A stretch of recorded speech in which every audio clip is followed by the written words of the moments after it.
Professor Kaiser Haq join us. We will be starting the webinar in a minute. Thank you so much for being here.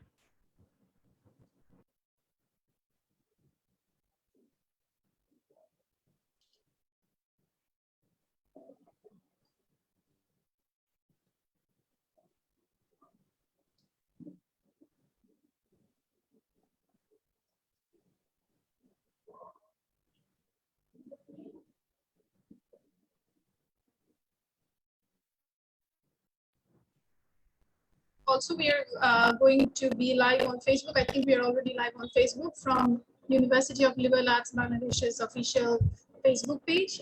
Please share the event from your wall. And also, please watch us live on Facebook.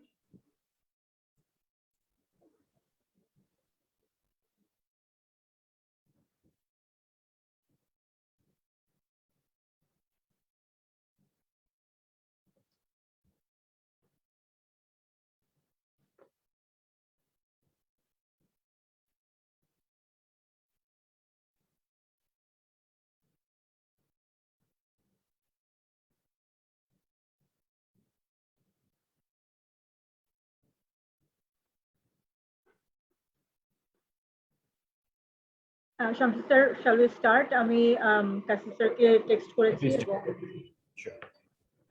Call দিয়েছিলাম।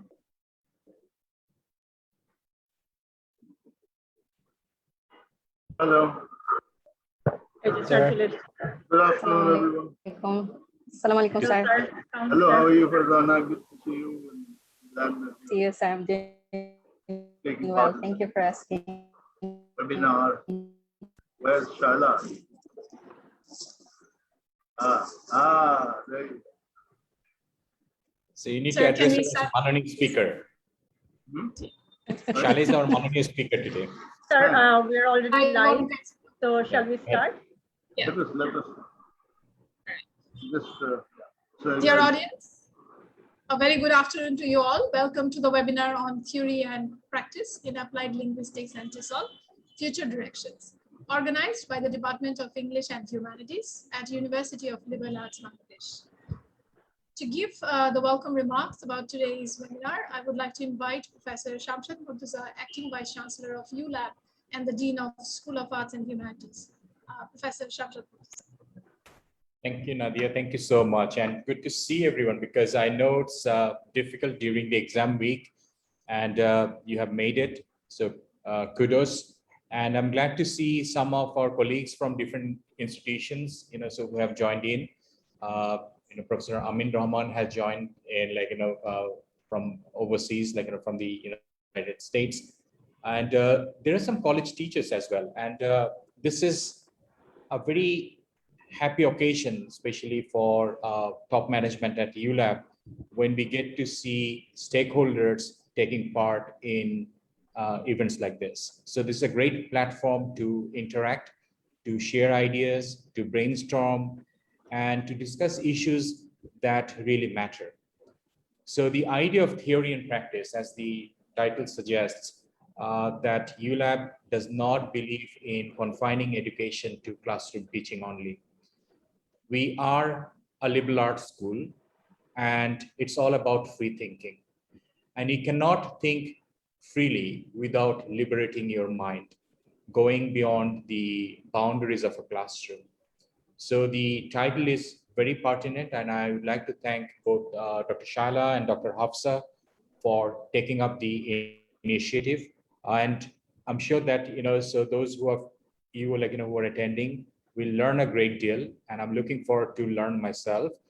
I know about Shaila's work, how theoretically informed she is, and how she's trying to incorporate some of the recent trends of applied linguistics in her own research. And so she is a leader of her own kind. So she's not only a professor who teaches her students or supervises her students. So she is leading a research community, and that is amazing. Like, that is something that, we have been missing in Bangladesh, because our professors, our teachers, colleagues often tend to exist in their own silos. So they do their own research, so pursue their own career. But in Shaila, we have seen that, so she's trying to lead from the front. So she has already brought out a commendable publication from Routledge, working on quite a few. And of course, like, she has an impressive list of publications. So we are really, really happy that, Shaila is working with us at ULAB. Of course, she is with IML, but in an advisory capacity, she has been guiding our Center for Language Studies. About Dr. Hafsa. So Hafsa has joined in during the COVID. So we have probably met her face to face, maybe like 2 or 3 times. And it's no wonder that she's going to talk about the avatar that we have as online teachers. So she's going to talk about the identity crisis that we teachers are facing during this transition to online teaching. Because previously, like, so we had Arifa, like, who's the head of the English department now. So she is our Moodle master. So she took care of our online platform. But that was kind of a subsidiary system, so the support base for our, teaching platform. But in the last 14 or 16 months, we have been forced to migrate, and become netizen altogether. So this is a new trend, and we are still learning. We can say that, we are 100% successful, we are 100% online. Everyone says that, but not everyone has the skill, orientation, mindset to be an online teacher. Because the idea of remote teaching, remote learning, so has been there for more than 50 years, if not more, like, but it never caught up, like, but suddenly, like, because of the COVID, we're all transitioning and we are migrating to a new system. We have already noticed that many of our students are suffering from health issues. Psychological well-being is a major issue. I'm not going to give you any figure, but I have access to the data and it's very alarming. So our students are not being able to cope with the pressure of online teaching. And the same goes for our faculty members also, right? So we are Zoom fatigued, so looking at the black mirror, not being able to connect at a human level, so delivering lectures without actually understanding whether the students are retaining those lectures or not. There's no face-to-face interaction, and we're becoming almost like an extension of the computer. In Shaila's case, it's MacBook Air. But the whole idea is, that we are thinking of the digital devices as our prosthetic selves. Just like I'm wearing these glasses as an extension of of my eyes. So the same goes for my computer. The same goes for my mobile phone. So they have become an extension of ourselves. Whether it's a good thing or bad thing, we do not know yet. But the sooner we can come back to classrooms, that's something that we all look forward to. So I hope you are all keeping well during this pandemic, and I'm really, really happy that this is happening. And I would like to thank the speakers, Dr. Shaila and Dr. Hafsa, for doing this. And I think this dialogue will keep on going even after this session is over. Thank you so much. Thank you so much, Professor Shamshad Murtaza. We are very thankful that Kaiser sir has joined us. May I now request Professor Kaiser Haq, who is also a full-time professor at the Department of English and Humanities, to say something about today's topic. Thank you very much. There's no point in my saying anything except hello to everyone. And I'm delighted to see Shaila after a long time, and also Farzana. And these topics have chosen are very relevant and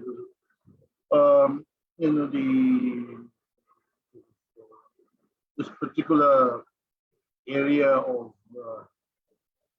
research, will continue to be vital importance. Whether we like it or not, even if we go back to the old normal, I suspect online teaching will be a part of the regular program. So I think we are in for an age of hybridity, and that will call for renewed efforts to modify our teaching strategies so that students and teachers feel that they're engaged in something meaningful and productive. Anyway, without further ado, over to the speakers. Shaila, I'm delighted that you are here, and Farzana, I'm really happy that you have put a lecture together. I'll watch the recording later, because I have a program in the afternoon. So, all the best, and my blessings and warm affection. Nadia, you can. Thank you so much. Thank you so much. Introduce the speakers and start the session. Thank you so much, Kaiser sir, for joining us.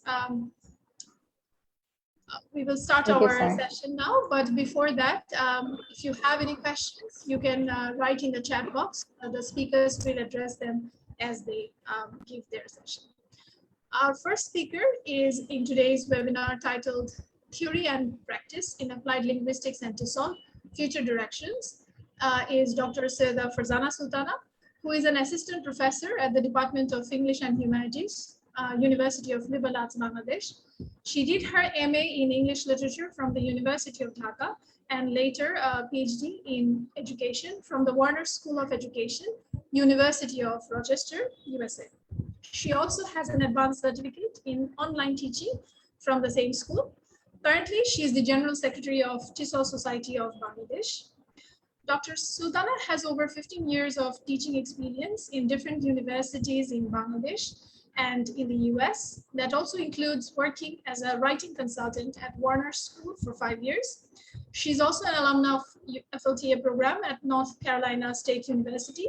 Her expertise and research interests include TESOL, teacher professional development, academic writing in TESOL context, curriculum development, use of technology in language teaching, online teacher identity development, and designing effective online courses. Dr. Farzana Sultana will speak today about online teaching in today's webinar.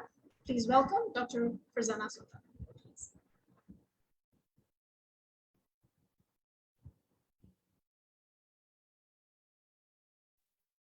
Okay, so good afternoon to you all. I hope you are doing well. Can you see my screen, all of you, and can you hear me? Yes, yes.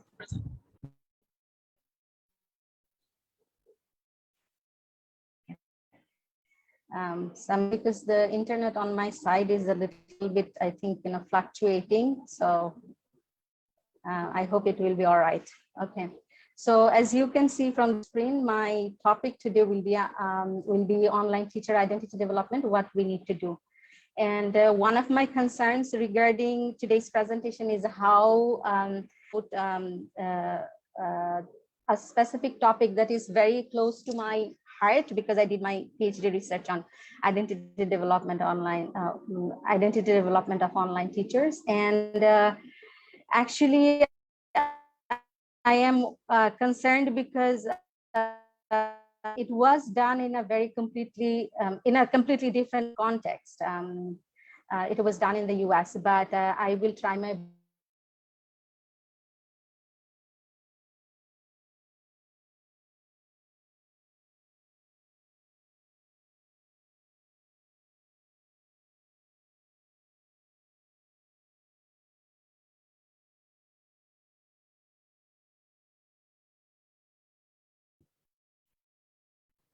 So Hafsa, you can Hello? turn off your video. I think you are having Yeah, bandwidth. Just turn off your video, like, yes, maybe that will help. so yeah, okay, I'll do that. I'll share my screen again. Yes, I think for some reason it's fluctuating today. So, okay, can you see my screen? Yes. Yes, we can. Okay, so okay, so as I was saying that, I hope that there will be a few takeaways, 1 or 2 takeaways for you to ponder over as we finish this presentation. And I believe my research findings are extremely significant, especially in the current circumstances, because we all are teaching or sort of forced to teach online. And I think these findings will inform and guide your practice as teachers, or as teachers, like, in any kind of setting, or online teachers, or your practices as an online teacher. So I would like you to reflect a little bit. I posted these questions in your chat box. So I would like you to think about these for a little bit and then share your thoughts. So the questions are here on the screen as well. Do you actively think about or reflect on your teacher identity in any setting, not specific to online classes? And what kind of teacher are you or would you like to be? And what kind of online teacher are you or would you like to be? And if there are any differences between your teacher identity and online teacher identity, your general teacher identity, your traditional teacher identity, and online teacher identity. And if so, if you think there are differences, how is your online teacher identity different from your traditional teacher identity? So I'd give you a few seconds to think about it and share your thoughts very briefly, because we have time constraints. Anyone would like to go?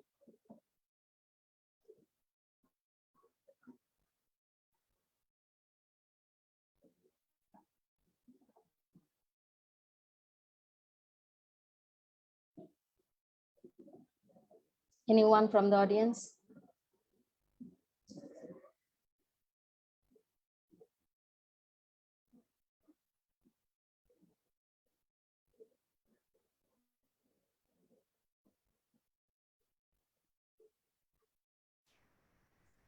Hello, Hafsa So, madam, it's Noor here. I think I'd like to yes. talk about the 4th question where you talked about the difference between teacher identity and online teacher identity. So what I feel that as far as the adaptation and the interactional pattern is concerned, this is what is making the difference, and that's the difference in identity. Because as long as teaching the content is concerned, we're trying to make sure that as much as we can make it understandable or lively for the students. But yes, as far as the interaction is concerned, we still have a distance to cover. Thank you very much, Noor, for sharing your thoughts. I see there is another person who has commented in the chat box. To me, our teacher identity also includes online teacher identity. Yes, and I'll be talking about this. This is one of the findings of my research as well. So is there anyone else who would like to share? Shamsi has posted something to from Daffodil University. I would like to be a helpful teacher even in the online platform. Yes, anyone else? Yeah, Dr. Hamza, this Yes. is Naushad Kabir. Yeah. So in Hello, fact, I Naushad, would, yeah. So thank you. For example, yeah, the first one is definitely I reflect on my teacher identity, and as for number 2, I would like to say that I think that I like to go to the level of the students when I teach, and I like to feel their pulse and then customize my lecture accordingly. And but when it comes to online teaching, I try to do the same, but I find that my online teacher identity is slightly different from the face-to-face teacher identity. And the main thing that is missing in the lecture is interaction. And it is not Yes. the interaction, the verbal interaction, rather I will say is the facial or gestural interaction, okay, and the emotional transactions. For example, you look at the blank faces of the students and you immediately understand that there is something wrong with your lecture, you need to rephrase it, something like this. Or sometimes you crack a very relevant joke, and the students laugh, and then you understand that they are getting it. But in online classes, most of the students switch their videos off, and you actually cannot force them. And at one point, as a teacher, I also, started keeping my video cameras off, because I'm giving lectures and the slides are there. And since I cannot see them, why should they see me? And I mean, this face visibility doesn't matter at all. So I mean, it's a completely different kind of identity. I mean, this emotional transaction, emotional communication between the teachers and learners are missing. So the identity is very close to anonymity in a way. Thank you. Okay, thank you very much, Naushad bhai, for sharing your thoughts. Add something to Yes, that? please. Yeah, I'm also thinking in terms of trust issue, so suddenly, with Yes. this online platform, so we don't trust one another. For example, we don't trust, whether the students are really there, whether somebody else is sitting next to our students, whether the parents are listening to my lecture. I have to be conscious of my, so as Naushad was saying that, you cut a joke and there is no laughter. So somebody would so be generous enough to turn the mic on, so few seconds later. And by that time you have moved on to another idea. So there's kind of a ripple effect of a laughter sometimes, if they're generous. And also, whenever they're doing assignments, you think that, they're all cheating, even though, they have found their ways of going through the Turnitin, so you hear about all the hacking Turnitin, using synonyms and others. So this non-human interaction is taking away some of the human qualities of a classroom. So yeah, that's what I actively think about. Thank you. Thank you very much I for would like sharing to, your thoughts. Yes. I would like to share something related to the fourth issues, like the difference between teacher identity and online teacher identity. And probably this is really very important for all of us to understand, or everyone in the teaching and everyone is feeling in this regard. And I personally like the work of French sociologist Pierre Bourdieu, as he said while talking about the identity, the internalization of the externalities and the externalization of the internalities. And as a teacher, when we are growing or transforming our identities, students are the one of the most important sources, and from their contribution, from their activities, we are taking necessary information and internalizing their challenges or their strength. And as we are internalizing those things, we are growing as a teacher, we are transforming our identity. But what happens, like many of the audiences, including Shamsad sir and others, say that there are certain restrictions as students are not kind of sharing their point of view, or they are facing some sort of barrier to express themselves. And this is not a barrier for the students, and this is a barrier for us as well. And we have the barrier to understand what we have the barrier to know more about our students as well. So like internalizing the students' experience, that is really very crucial in this regard. Thank you so much. Thank you very much. So I think, we need to move on because, there are many things I would like to talk about, and there are very lively interactions going on in the chat box. If you would like, you can have a look at those. I have to skip reading those for the time being.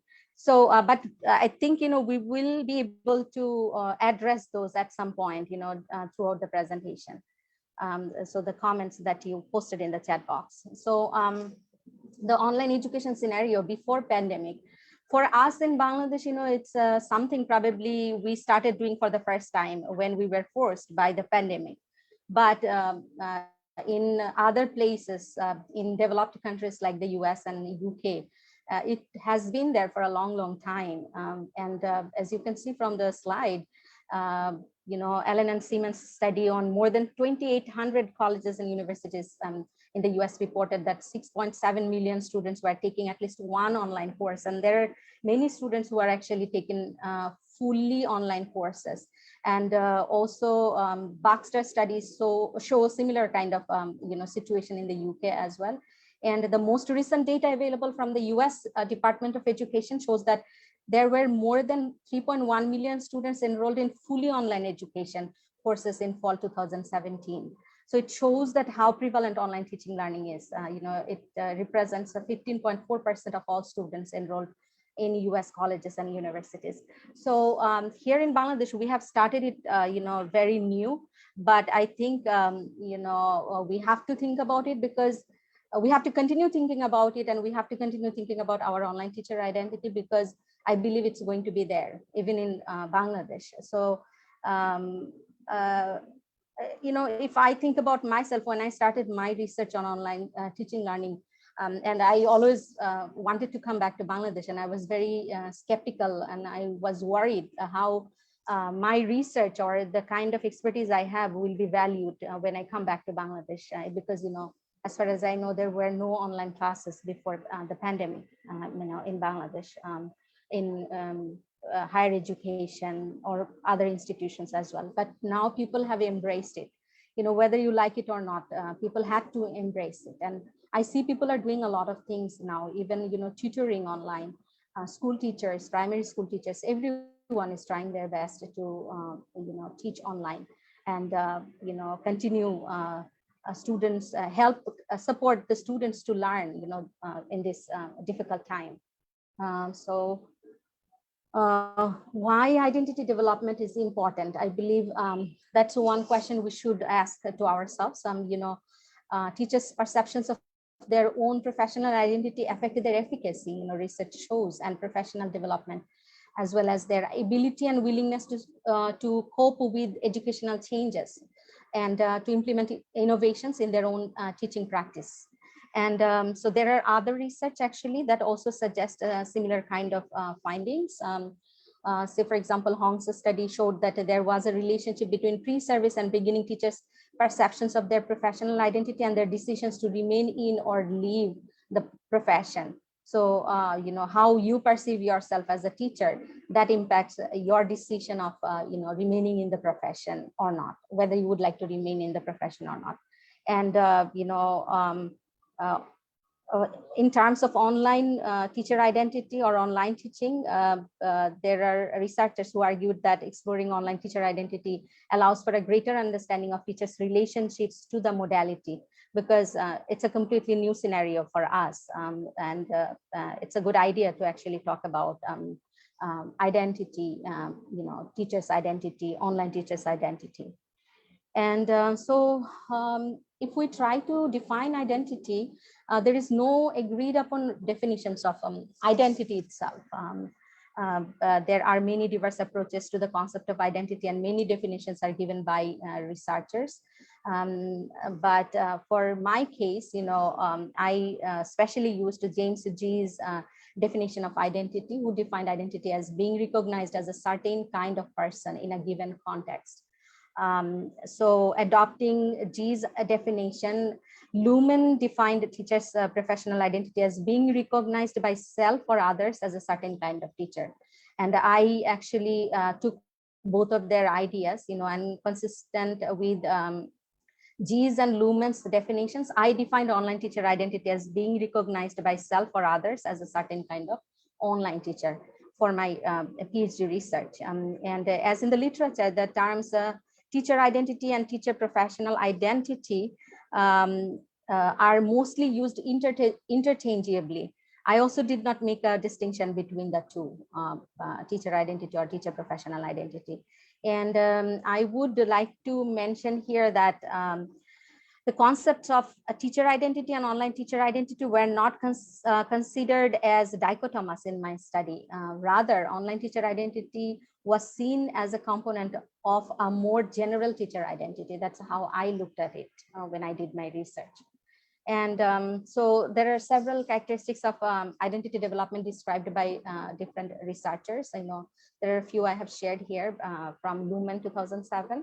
So identity is socially constituted. That is, one is recognized by self and others as a kind of person because of the interaction one has with others. So interaction here is very important, and recognition, these two words, and I'll be talking about these a little bit and later in a while. So identity is constantly being formed and reformed. It's a something, it's not static.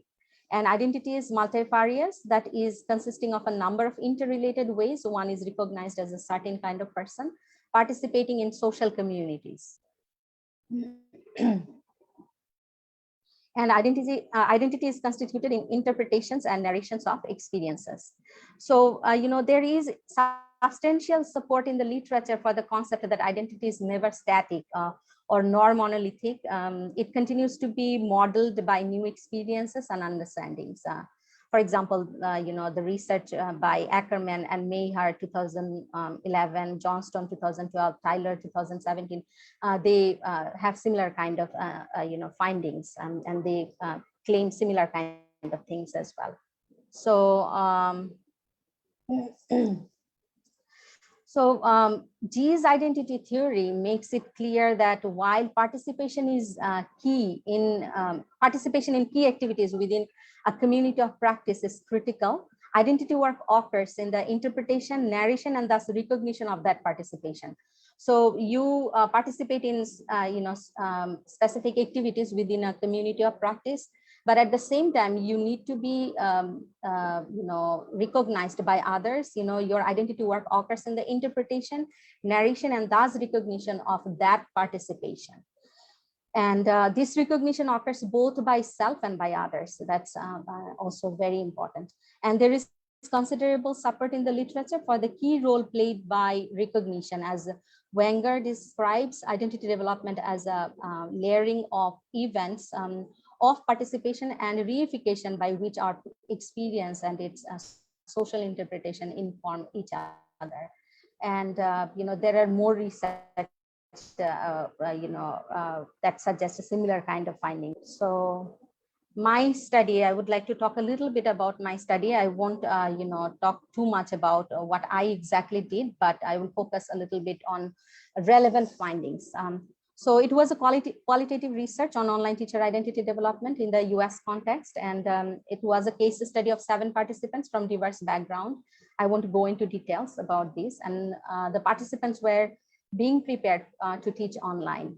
So the participants I interviewed, so they were preparing themselves to teach online. And some of them were novice online teachers, and some of them were aspiring online teachers.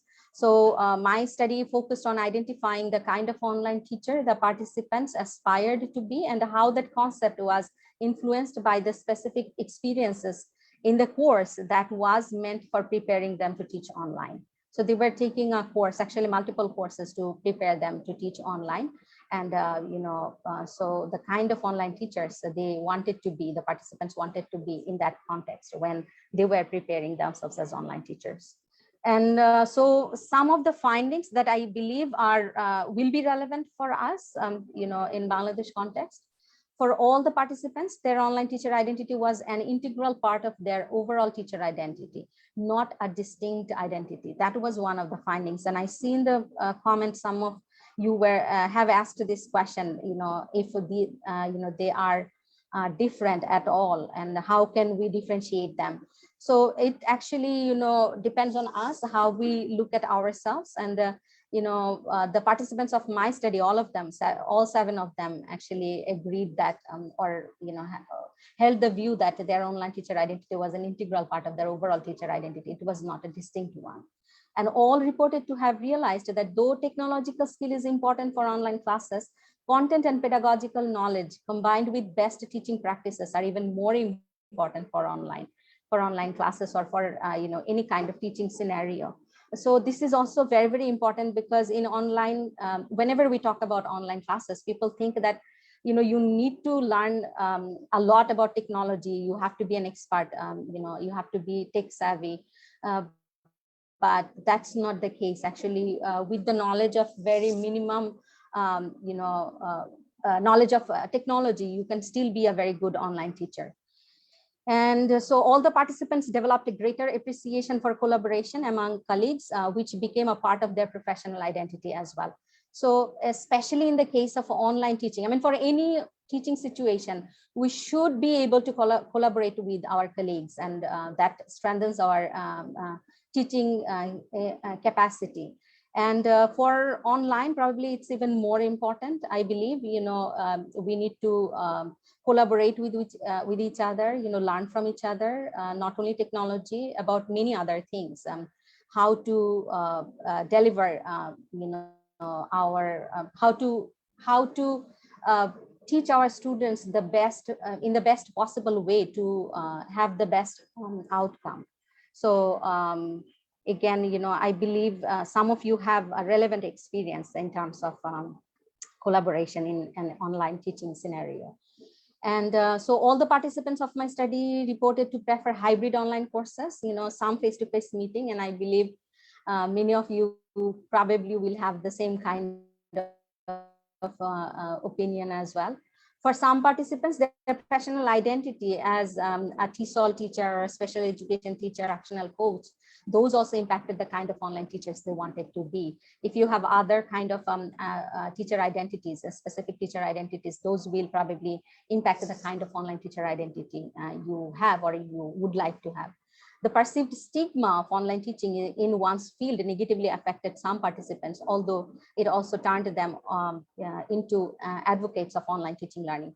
So, you know, there are negativity surrounding online education all over the world, not only in Bangladesh, actually, even in the US as well. There are people who are very negative about online. There are people who are very positive about it. And if there is stigma, you know, that may impact the kind of, you know, practices you will be able to, you know, ensure in your classes, as well as how you see yourself as an online teacher.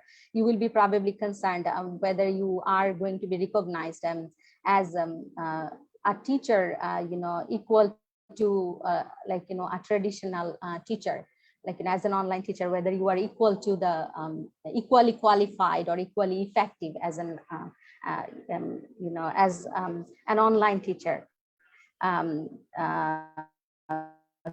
So that's also very important. And then, so I would be talking a little bit about sensing online teacher identity, or that impact online teacher identity.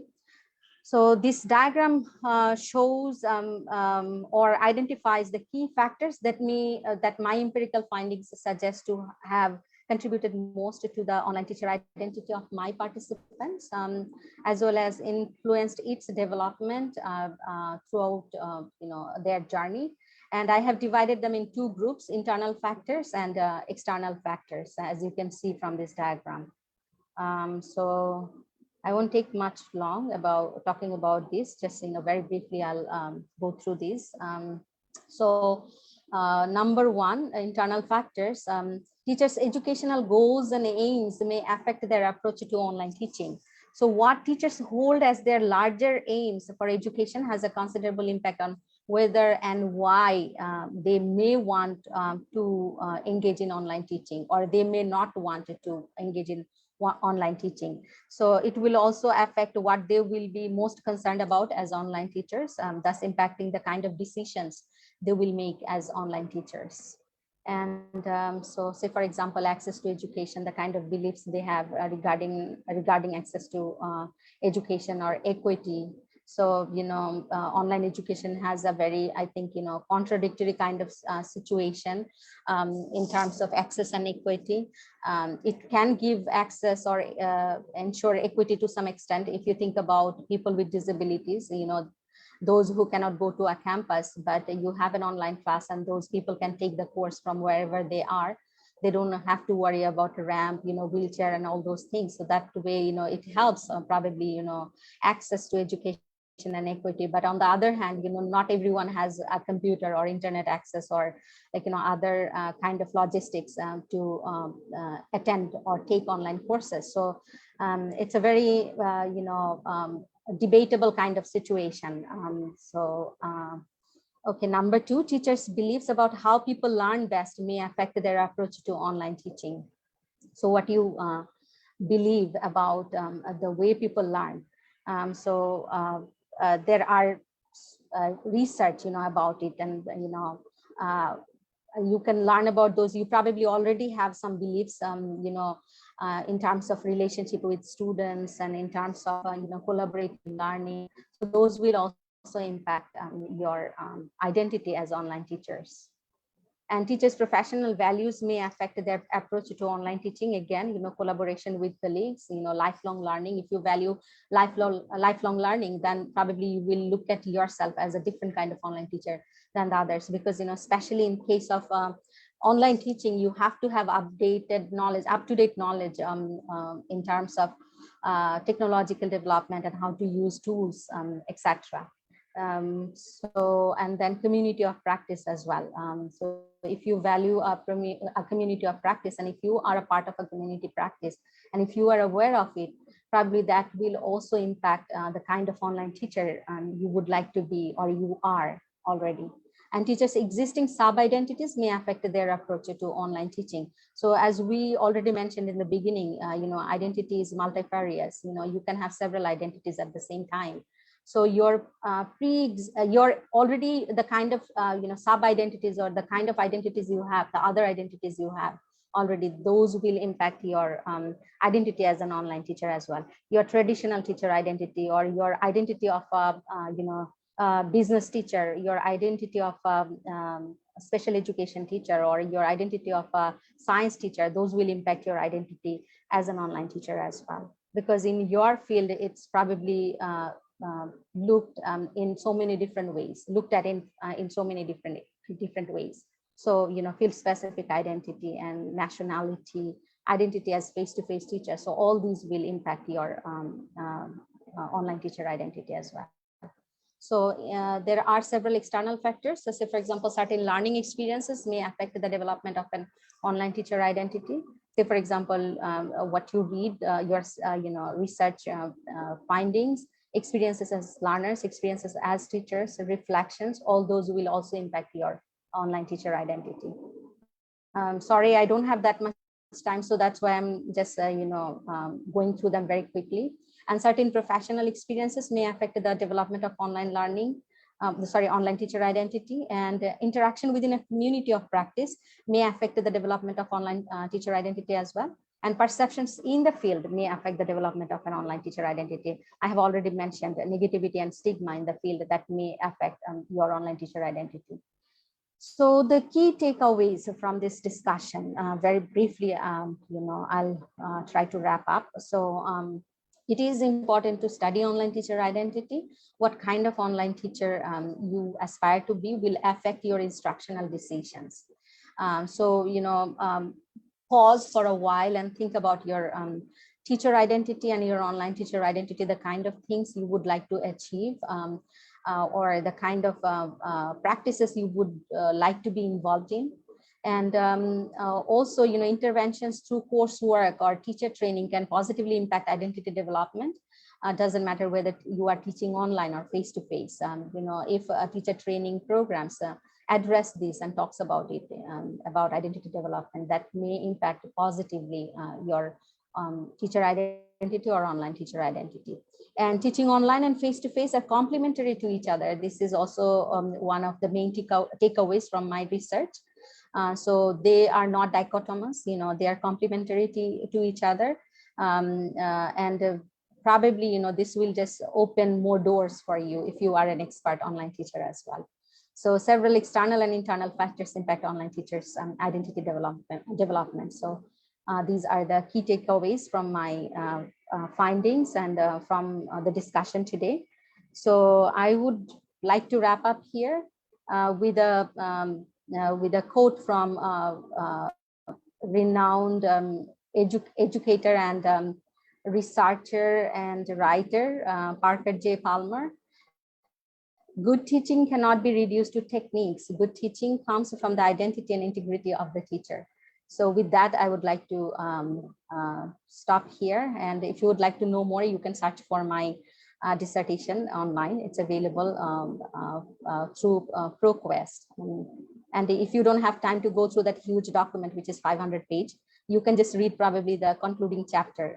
That will give you a very clear idea of what I did. Thank you very much. Thank you, Dr. Farzana Sultana. That was very informative, and I'm sure a lot of things to take away from here. I can see a lot of comments in the chat box. I'm sure Farzana is going to have a great time going through them and answering maybe some of them there. Thank you so much, Dr. Farzana, for your session. To move on, our next speaker is Dr. Shaila Sultana, who is a professor and the former head of the Department of English Language at the Institute of Modern Languages, University of. She has been associated with ULAB as the advisor of Center for Language Studies and an adjunct faculty, Humanities, since 2017. Professor Shaila Sultana has an MA from Jahangirnagar University, a second MA in ELT and Applied Linguistics from King's College London, and a PhD in Sociolinguistics from the University of Technology, Sydney. Her research interests include trans approaches to language and identity, sociolinguistics, sociology, critical geography, higher education, and the historical and sociocultural significance of English in post-colonial countries. She has authored numerous articles in renowned international applied linguistics journals. Her co-authored book titled Popular Culture, Voice and Linguistic Diversity has recently been published from Macmillan, Palgrave, UK, and another co-edited book, Routledge Handbook of English Language Education in Bangladesh, was published from Routledge, UK. She has also published several book chapters on gender performativity, critical awareness, multimodal resources of advertisements, and virtual spaces from Routledge and Multilingual Matters USA. She is on the editorial board of Language in Society, Journal of Asia, TEFL, and Delta. So a very, very long career. And of course, it's an absolute pleasure to welcome her in today's webinar. Her talk will focus on sociolinguistics in the context of applied linguistics and TESOL. Please welcome Professor Shaila Sultana. Thank you, Nadia. Thank you. And welcome to my presentation entitled My Research Itinerary from Applied Linguistics to Sociolinguistics. Before I start the presentation, I'd like to thank the Acting Vice Chancellor, Professor Shamshad Murtaja of University of Liberal Arts, Bangladesh, and the Department of English and Humanities, and specifically Arifur Rahman, the head of the department, for inviting me as a speaker today. I would also like to thank Dr. Farzana Hafsa for all her support. It means a lot to me. So what are the objectives of today's presentation? With reference to my own research itinerary, from applied linguistics to sociolinguistics, I will share how my understanding of language teaching and learning has been enhanced by sociolinguistics. I will also draw attention to different topics of sociolinguistics, starting from language policies to language use in day-to-day life that have been adequately researched and significantly under-researched in Bangladesh. In addition, I will give suggestions about contemporary theoretical constructs and research designs that may be explored in the context of Bangladesh. I will end my presentation with some reflections on the directions and intellectual impact of sociolinguistics in Bangladesh in future. Let me start the presentation with a story, my story. I became an English language practitioner and applied linguist by accident. I was a young English literature teacher at the beginning of my career. One evening, I was standing in front of the purified water container at my in-laws. It takes a bit of time, you know that it takes a bit of time to get the water in a glass from the container. So I found a copy of Daily Star folded, lying right beside the water container. I looked at it and found the advertisement of Aussie scholarship. While I was filling the glass of water, I scanned through the advertisement standing there. And then and there, I decided to apply, and eventually I received the scholarship to study TESOL. So it was a sheer coincidence that someone left the folded newspaper there. I didn't know who did it, and it was a big household with 15, 16 people. And I happened to take water from the container at the very moment. So I had a pretty long day. I'm pretty sure I wouldn't see the advertisement that day. So what I want to say here is that taking LT, TESOL, or applied linguistics as a vocation or as a profession was not an informed decision as such. However, that not so informed decision was the greatest decision ever in my professional life. The discipline was still in its infancy. After I returned from Monash in 2000 December, I found myself in a research context which had not been adequately explored as such. The discipline had more practical outcome. I could see that whatever I wanted to do in that area, it would help some people realistically in their practical life. And I saw the possibility of bringing changes to human life. And I also started teaching LT in applied linguistics in addition to English literature. And I found the courses more meaningful. Why? Why did I find those courses so meaningful? Because as a teacher of university, I found students taking a long time to adjust themselves in the English-only environment of the university. Many of them also repeatedly failed in English. In addition, they did not perform well in other courses, which they needed to write in English. The universities offered English courses for the weaker students, but the courses seemed to provide little help to the students. I still remember several of my very intelligent, hardworking students who failed in one English course thrice and ultimately had to leave the university, as a pass grade was prerequisite in that specific English course in order to study in the university. The experiences of these students who were struggling in the university indicated a dissonance between the pedagogic practices of the university and the students' linguistic competence. The university had strict rules about the enforcement of English, and the students did not have adequate competence. Consequently, students who were weak in English struggled a lot to pass all the prerequisite courses in English. The sufferings and emotional turmoil that I had seen in my students, in fact, encouraged me to find out to what extent students were getting affected by the English-only environment of the university. I also wanted to know whether the universities could ensure pedagogic efficacy, learning for students with the English education. I thoroughly explored 3 prestigious journals on LT and applied linguistics in Bangladesh at that time, Dhaka University Studies, the Journal of the Institute of Modern Languages, and Harvest, the Journal of English Language and Literature, and found that the bulk of the research had been done on language skills and teacher education. There had not been any work on the factors outside the classroom which were affecting students' performances inside the classroom. Or I couldn't find out why, even after attending regular classes, students were failing to learn the language and struggling to accept empowered identity in class. I realized that I needed a sound grasp of sociolinguistics in order to understand the factors that had strong influence on students' learning and identity within the classroom. So let's talk a bit about sociolinguistics in Bangladesh. Worldwide, in fact, the inception of sociolinguistics is quite new. It started in 1960s, early 1960s. And the inception of sociolinguistics in Bangladesh is even newer. We have published an edited volume, the Routledge Hamlet Handbook of Language Education in Bangladesh. And academics and researchers seem to have little interest in sociolinguistics research. Historically, if I look back, Professor Musa, you must have heard about him. He has analyzed the policy documents and conducted qualitative studies dealing with the perceptions and attitudes of people in society regarding language policies. These studies are significantly important and show the necessity of exploring linguistic variations even more with reference to social dynamics in Bangladesh.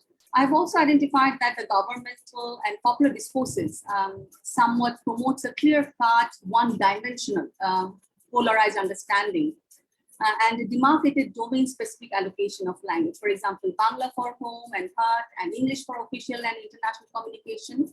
So this sort of unidirectional relationship between and allocation of languages according to domains somewhat understates the underlying complexities of language used in society.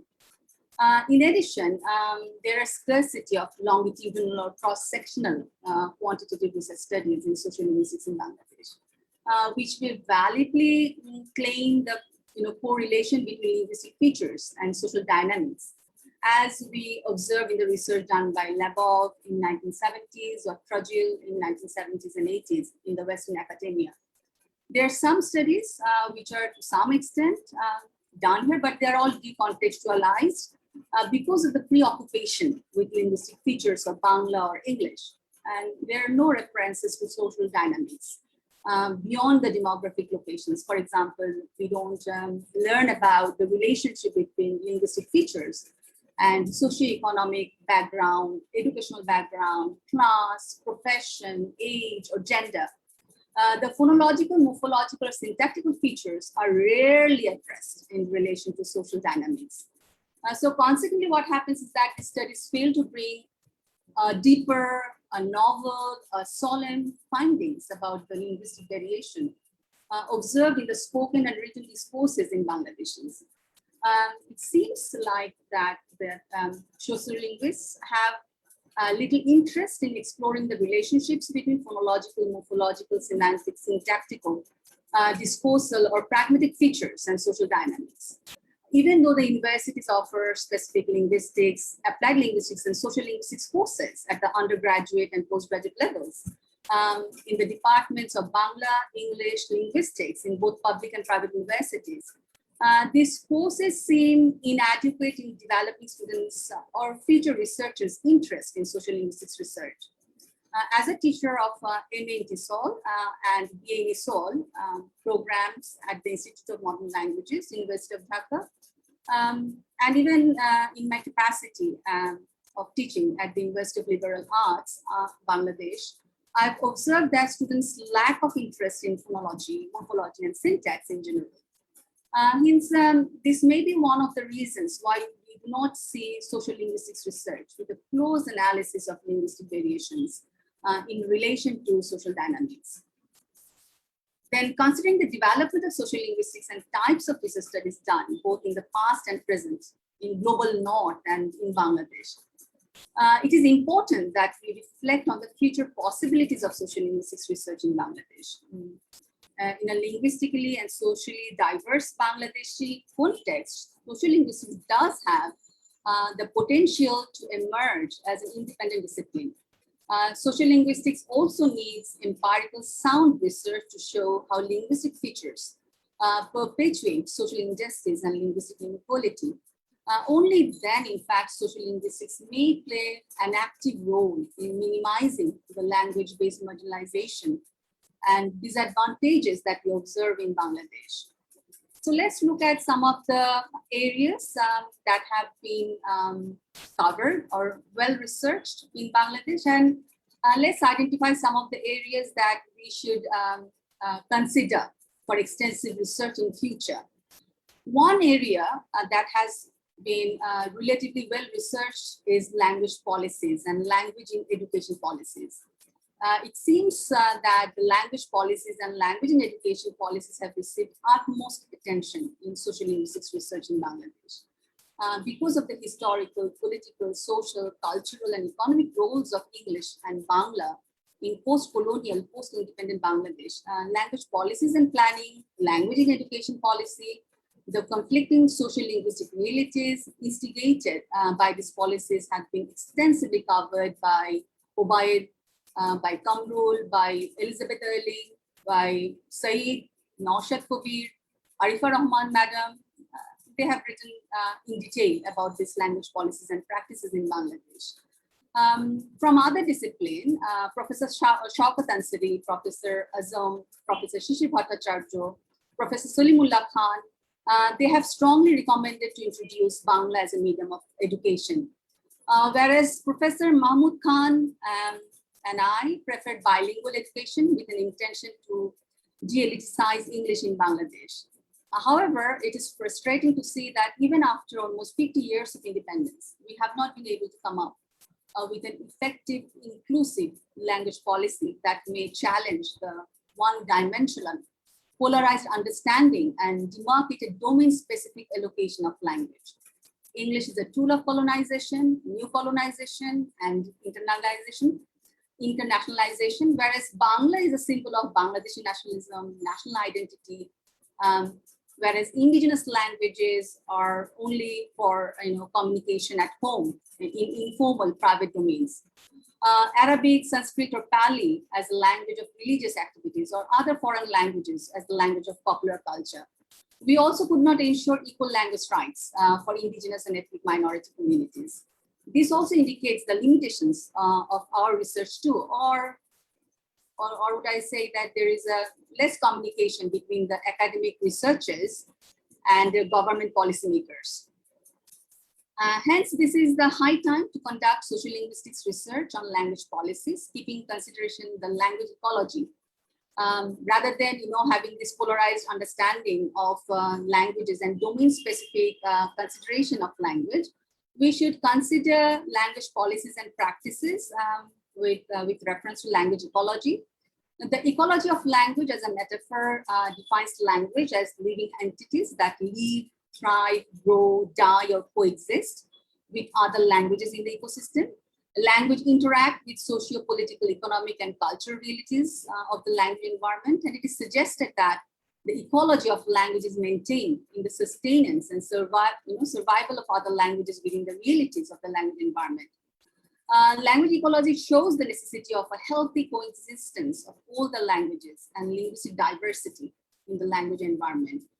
This ensures linguistic human rights and questions the valorization of any one language based on any specific political or historical issues. Language ecology indicates the futility of language planning that promotes monolingual biases that we observe in our country. Hence, there should be more constructive discussions about linguistic features and multilingual ecology. We should be challenging the predominant monolingual, monocultural, and mono-religious approaches to language, culture, and religion. Think about all these issues in relation to language ecology. I have already mentioned about indigenous language rights and advocacy, a research done by Hill. She suggested creating custodians of endangered languages in the local communities. And she thinks that these custodians of endangered languages in local communities will create a sense of belonging and as a key of ensure language revitalization. So what does this custodian of endangered languages in local communities mean? Here, the custodians are expected to increase the popularity of the dying languages by showing its economic and functional values in society. In other words, according to Hill, ensuring the social and economic function and the use of indigenous languages should be the sui generis of language revitalization. We should look for a newer kind of social linguistic research that would create modules for workshops, events, and information dissemination opportunities for the relevant stakeholders at grassroots level. So the custodians of endangered languages in the local communities may be introduced. We need a balanced approach to language and culture that will ensure a functional modus vivendi between threatened and unthreatened languages. And social linguists may conduct research on language in culture, apprenticeship in the context of Bangladesh, and show how it may be practiced in order to ensure linguistic rights of marginalized indigenous communities. In relation to the domain of education, education institutions in Bangladesh, both public and private, give immense importance to English in order to develop students' competence in English and help them to excel in their academic and professional life. The proliferation of English medium schools and national curriculum textbook endorsed English version curriculum introduced to the public education system, in fact, demonstrates the significance and extrinsic and intrinsic values associated with English. There are lots of research about it. Hamid, again, Philip Sargent, Syeda Rahman, and I have also shown that the only Bangla language movement in general and supremacy of English as the only foreign language in the education system have given rise to conflicted realities for English language teaching in Bangladesh. English still has the magical spell of the colonizers, and it seems to play a significant role in segregating and marginalizing people based on individual linguistic competence in it. It may be concluded that EMI is a much researched area in relation to language and education policies. However, there should be research studies on policy formation and implementation in relation of medium instruction at the primary, secondary, and higher secondary level of education, because we see lots of research at the tertiary level of education, not much on, in the context of primary, secondary, and higher secondary level of education in Bangladesh. The present practice of keeping the students in Bangla only environment for the first 3 levels of education, and then immersing them into English only environment at the 4th level demonstrates its limitations. The present practice seems even more unrealistic because it disregards the linguistic, social, and economic realities in students' life. In other words, there should be research on the medium of instruction of other levels of education too. Only an effective language policy at, considering all these levels ensures students smooth transition from one level of education to the next. And since classroom is not a neutral site of pedagogic transactions, these sites need to be revisited in order to observe silence and non-participation. I always say that silence speaks more than words, and I believe many of you think in the same manner. So we also have to observe silence and non-participation with a greater depth. Even a silence of a student may convey meaning worth 1,000 words. Hence, there is a necessity of conducting ethnographic studies for drawing in students' voices and actions. This sort of investigation on a greater and equal number of students from different education, demographic, and socioeconomic backgrounds may reveal the dissonance and the contradictions in academic practices. We also have to think about the formal and informal domains beyond education. I have already mentioned that the extrinsic and intrinsic values of languages have been investigated in sociolinguistics in Bangladesh.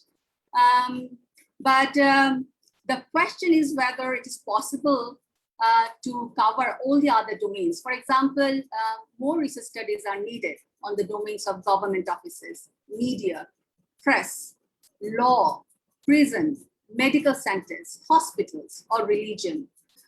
Under research areas also include studies on the relationship between language and law, language and medicine, language and media, language and business. The role of foreign languages has been conveniently forgotten. Naushad Kabir identified that languages like Arabic and Persian in mosque and madrasas and in waz mahfil for the Muslims, Sanskrit in temples for the Hindus, Pali in monasteries for the Buddhists. These areas need to be explored more. So different local and foreign languages in all these domains need to be researched, and they need our immediate attention. So more in-depth studies are needed on popular culture as well. I have done certain number of research studies on it, such as music, film, music video, advertisement, image, photo links, then all these resources that come from Bangladesh, Mongolia, India, Korea, Russia, Japanese, Australia, UK, USA. And these are all parts of youth language practices. I have covered in a co-authored book with Sandra Dobachin and Alistair Pennico. These studies explored how different genres of popular culture afforded voices to young adults and how these voices allowed them to transgress linguistic and cultural boundaries. However, I think there are more research needed in this area. The intricate relationship between voices borrowed from popular culture and social and historical, political, and ideological realities can be explored further. A popular means of entertainment such as manga, anime, K-pop. I have become a big fan of K-drama nowadays. So, and I'm also thinking about doing a research on it, perhaps if I have time in future. So these things like manga, anime, K-pop, memes, prank videos, skits, Hindi serials, and the impact on the socio-psychological construction of individual and collective ways of being need to be explored. There is more necessity of research to show that popular culture intersects with individual life trajectories, demographic locations, age, educational background, and gender. So popular culture is a crucial site of culture, desire, and identity, and we should have more research on it. Another dynamic is space and language. While acknowledging the importance of language in applied linguistics and social science research, the signifying processes cannot be reduced to everyday discourses only. Conducting research on social phenomena such as linguistic racialism or power inequality only through language is limiting. So we have to consider some way of including the space and spatial realities into our research.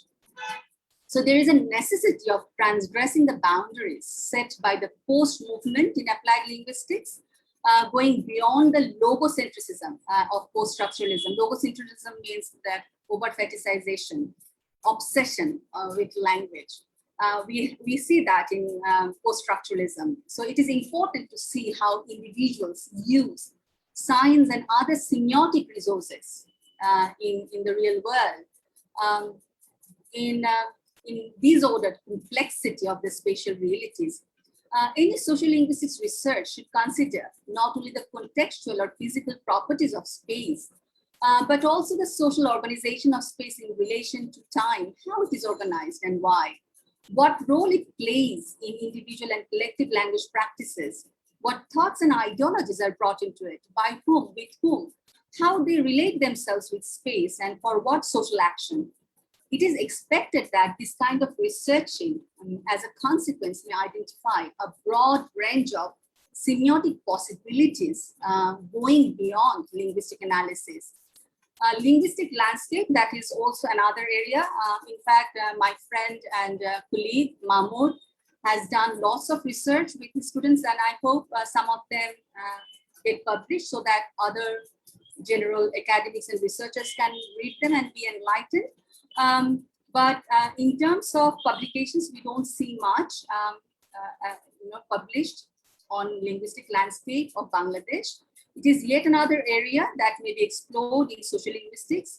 My esteemed colleague, Rahla Banu, and her supervisor, Ronald Sussex, in 1999 and 2001, had two research papers on linguistic landscape, where they looked into the business names of billboards and explored the patterns of code switching and mixing. And this linguistic landscape research, then again, after that, we haven't had any important, significant research that I have come across. So linguistic landscape research may include all the visual representations ranging from different categories of teaching aids. Teaching aids can be a part of linguistic landscape research, to wall decorative arts, to billboard advertisements. With a multimodal analysis of linguistic landscape, research may explore the ways language and semiotic resources interact with contextual realities. And these are again determined by the historical, political, social, and economic factors that influence the choices of languages and signs and symbols in linguistic landscape. The social linguistics will be able to address the material, discursive, and ideological processes that influence linguistic landscape. Digital space is another unique platform that needs to be explored. I have done a bit of research on digital platforms, but again, we need young researchers coming forward and doing research on digital discourses and digital spaces. Everyday act of linguistic transgression in digital spaces need exploration for understanding people's denial, affirmation, or criticism of linguistic and social boundaries. In addition, digital spaces in the era of globalization, with the immense multimodal potency, give Bangladesh's opportunities of new forms of communication. Most importantly, linguistic and multimodal semiotic resources mediated within digital spaces create a fluid and democratic third space for people against the backdrop of the society.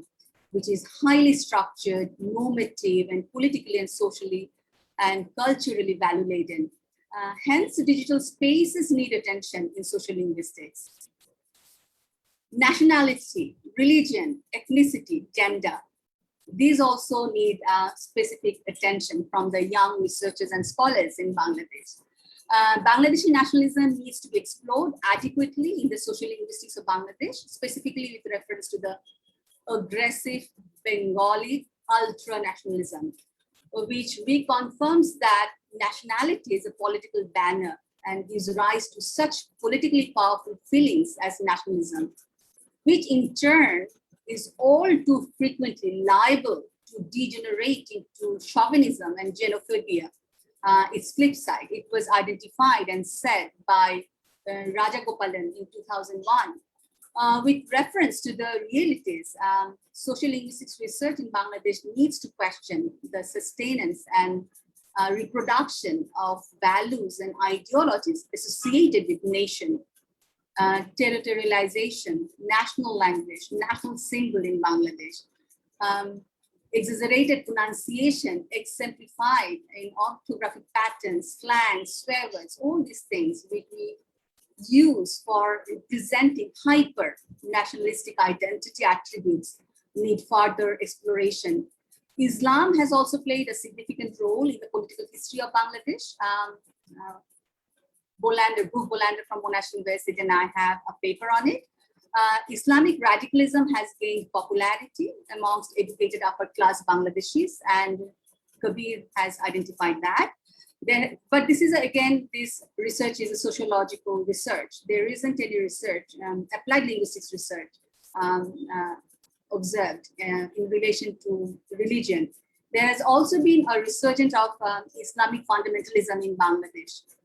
Against the backdrop of the rise of radical Islam and extremist groups across the world, Bangladesh has also experienced several territorial attacks. So a great number of studies on religion are done from the lens of political science, sociology, and international relations. However, there is none on the discursive realization of religion in Bangladesh. So there is a need to understand how Bangladeshis react to Islam as practiced and sustained in Bangladesh. Bangladeshis also seem to be conflicted by the liberal interpretation of religion and local interpretation of Islam based on local preachers. These performances are biased based on partial and inadequate understanding of religion, on many occasions creating religious fanaticism, intolerance, and bigotry in different spaces. This needs to be addressed immediately. The gender demarcated roles of men and women in the Bangladeshi social and religious have to be, need to be researched as well.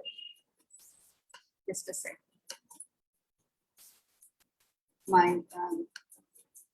Yeah, okay.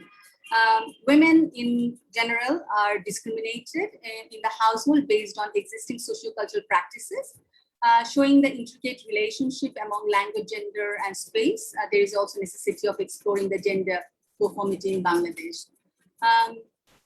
We also think about masculinity as well. Men do gender and fortify their masculinity by emphasizing strengths, aggression, competition, winning in the discourses.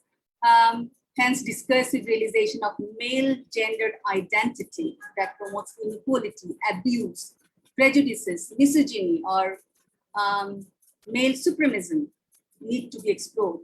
And then again, another very timely topic, buzzword, language and sustainable development. Obaid Hamid, Saidur Rahman, Munirur Rashid, Elizabeth Erling, Kambul Chaudhary, they have done plenty of research on language and sustainable development, but again, these are very much occupied with the English language. Professor Shishir Bhattacharya suggested more research studies on the role of the Bangla for sustainable development. In addition, what specific role sustainable development has in relation to indigenous ethnic or ethnic minority languages in Bangladesh should be explored. I think I have run out of time. Let's summarize. I think that would be better. You can read my book chapter. It is, I will give you the reference to the book chapter. so that you can read that. We should, just one thing, translingual practices in Bangladesh, that is another important. All right, okay, let me just cover this point. Social linguistics research in the local context of Bangladesh has not adequately addressed the recent changes in the approaches to language, such as unequal Englishes, polylanguaging, transglossia, translanguaging, translinguistics, metrolingualism, translocal activity spaces. In the vibrant backdrop of such compelling and somewhat overwhelming socio-political cultural context of Bangladesh, the overall multilingual ecology and the interaction among the languages need to be explored through this trans lens. So we need social linguistics research with cutting-edge theories that develop a nascent understanding about the intricate relationship between language variations and social dynamics. So let's summarize what I have discussed today, and perhaps it will be easier for you if I show you just in a bullet point, the summary in a bullet point.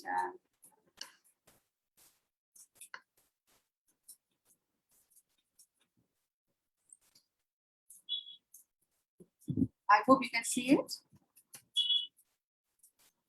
Can you see it? Yes, Shaila. Yes, Okay, madam. thank you. Okay, Yes, ma'am. very good. Okay. So if you want to know about my thoughts about the future directions of social linguistics, you can read this paper. It came out this year, at the beginning of this year, on language and leap year from Dhaka Panpuri. It is edited by Professor Shishu Bhattacharya and Naushad Kudir.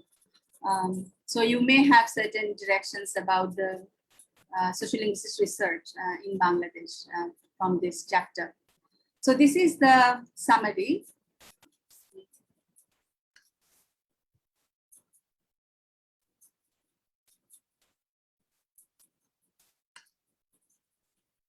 I hope you can see that. So in summary, the following objectives may be pursued by young academics and researchers for future research in social linguistics. We should try to understand the role of different regional varieties of Bangla and indigenous languages in addition to standard Bangla and standard protocol Bangla. And we should also look at the foreign languages in addition to English in the multilingual ecology of Bangladesh. We should be questioning the accepted definition of colonialism, post-colonialism, mother tongue, international language, global language, preservation, assimilation, monolingualism. We should be asking, these questions and problematize these very accepted terms that we use very frequently in our academic discourses. We should identify the diverse language use from sociolinguistically unexplored formal and informal domains in Bangladesh, such as politics, religion, family, friends, social media, popular culture, virtual space, with specific focus on different types of language practices observed in face-to-face conversation. We should explore the intricate relationship among language and social dynamics, such as nationality, class, ethnicity, race, and gender, with an interdisciplinary framework. We should engage in a critical exploration of translinguistic movement in social linguistics research and current debates about heteroglossia, translingualism, multilingualism, translanguaging, and transglossia. We should try to show the relevance of discourse analysis, again, in the context of Bangladesh. We don't see many research studies done in relation to discourse analysis, critical discourse analysis, conversation analysis. Mahmoud has immense interest in this area, and perhaps in future we will have some enlightening pieces from him. But again, we haven't got many in the context of Bangladesh. So I expect our young researchers and academics will take interest in discourse analysis, critical discourse analysis, conversation analysis, or transglossia, the framework that I have developed as effective framework for analyzing social linguistic data. I also expect that They will sensitize people about multilingualism in Bangladesh and raise awareness about marginalization, violence, intolerance, and injustice sustained through discourses in different media and spaces of Bangladesh. I have been trying to write about these issues and talk about these issues. In fact, on Thursday, in a university in India, I talked about religionism, nationalism, and ethnicism that are in rise in the context of Bangladesh. So young researchers should also come forward and sensitize people about these issues. They should also come up with research and take steps to ensure linguistic rights, linguistic equality, and social justice in society. They should draw attention of intelligentsia, language educators, and practitioners, and policymakers, both local and international, to the socially and spatially situated nature of language practices in Bangladesh. And collectively, we should support readers from the Western academia. Not only the local academia, but we should also address the Western academia to understand the social linguistic profile of a contemporary South Asian country like Bangladesh. Because it is generally accepted and perceived as monolingual, monocultural, and peripheral. We should be questioning those stereotype representation of Bangladesh in the Western academia. And we should do it with contemporary theories and empirical evidences. And I expect that young academics and researchers may gradually build up the knowledge necessary to critically engage with linguistics in relation to society. As a result, they will also become aware of linguistic and social discrimination based on linguistic features and its relationship with the socioeconomic condition, class, education, religion, geographic location, nation, gender, race, ethnicity, or any other social dynamics that require our immediate attention. The purpose is to develop a sense of individual and collective responsibility. We have to do that.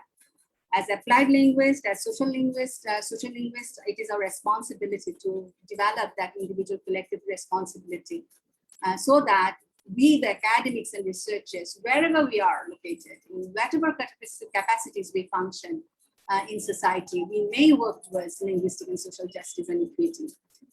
As you know, আমাদের একটা কথা আছে না যে আপনি যত জানবেন আপনার দায়িত্ব তত বেশি। তো আমার কাছে মনে হয় আমরা যেহেতু জানি আমাদের দায়িত্ব হচ্ছে এসব ব্যাপারে কথা বলা, একটা ইন্ডিভিজুয়াল এন্ড কালেক্টিভ রেসপন্সিবিলিটি আমাদের, এটা সবার মধ্যে এটা সচেতনতা তৈরি করা। আজকে আমি এখানেই শেষ করছি, ধন্যবাদ। Thank you so much, Professor Shaila Sultana, for a thorough overview of sociolinguistics research in Bangladesh and the further scope of possible research in applied linguistics and TESOL. And thank you, Dr. Syeda Farzana Sultana, for your very informative talk on online teacher identity. Very timely and useful discussion. Now, I would like to welcome the head of the Department of English and Humanities, Ms. Arifa Goni Rahman, to give the vote of thanks for today's webinar. Thank you, Nadia. So I'm still kind of reeling from all the information that we have been provided with today. So, and these two very wonderful and highly pertinent presentations were necessary and I think very relevant. And I would like to offer my heartfelt gratitude to Professor Shaila Sultana and Dr. Syeda Farzana Sultana for providing us with such important ideas to think about, as well as significant necessary areas of research as we move forward through a time that has been difficult for all of us. So thank you very much for these talks. My heartfelt thanks also to our audience members who have joined us from schools and colleges all over Bangladesh, as well as from abroad, and our colleagues from abroad, to our colleagues from different universities and from Belta, TESOL, BD, Circle, English Teachers Association of Bangladesh, ETAB, and others, to my colleagues from the Media Studies and Journalism Department, the ULAB School of Business, Computer Science and Engineering Department, the Center for Language Studies, and from the Center for Sustainable Development, and of course to all our students. I apologize if I've missed anyone. Thank you for all your enthusiastic participation in the discussion. There have been lots of comments and questions in the chat box, and perhaps the speakers would like to address them at some point. I would also like to take the opportunity to invite you to future programs such as this, because as a department and as individuals, we believe in the concept of teachers helping teachers. So in the chat box, I've provided the email address of our department where you can send an email to be added to our listserv, and we can send you notifications of relevant upcoming programs. My gratitude to Professor Shamshad Mortaza, Acting Vice Chancellor of ULAB and the Dean of School of Arts and Humanities, for always being there no matter what. And my gratitude to Professor Kaiser Haq and to Professor Syed Manzurul Islam, who are our guiding lights always. Let me extend my thanks now to the team members who have been instrumental in putting this event together through their hard work and dedication. The event committee members, Dr. Syeda Farzana Sultana. So while she was preparing for her presentation, she was also looking after the logistics behind this program. Ms. Tanzia Siddiqa, Senior Lecturer of DEH, Mr. Sheikh Nahian, Lecturer DEH, and Ms. Sumaya Kabir, Lecturer DEH. Our MC today, Ms. Nadia Rahman, Assistant Professor of DEH. Our student, Syed Masudur Rahman Siam, who has designed the poster and who has been throughout the term designing posters for our different programs. Thank you, Siam. Our fantastic IT team, especially Mr. Arifbillah Al Mamoon and Mr. Shamshad, who is with us today, for supporting us today and every day. And to our communications office for supporting us with publicity. Once again, thank you all for being here, and I really look forward to meeting you all again in future programs. So do send us that email expressing your interest to be notified about future programs. Have a wonderful day and do stay safe. Thank you very much. Good evening, everyone. Thank you. Thank you. That brings us to an end to our today's webinar. Thank you all for joining us. Hopefully we'll see you again in the next webinar that we arrange. Please stay safe, stay at home, and be healthy. Thank you very much. Have a great evening ahead. Thank you, Nadia. Bye-bye. Thank you, Shaila. Thank you all for participating. Thank you all for participating and for interacting. Live and recording the bond. Thank you. And the chat box has been very active. I couldn't even finish reading them. So, a lot of comments. Yeah, thank you very much for participating. Yeah, and we apologize that we could not address those because of time constraint. But feel free to comment in our Facebook page.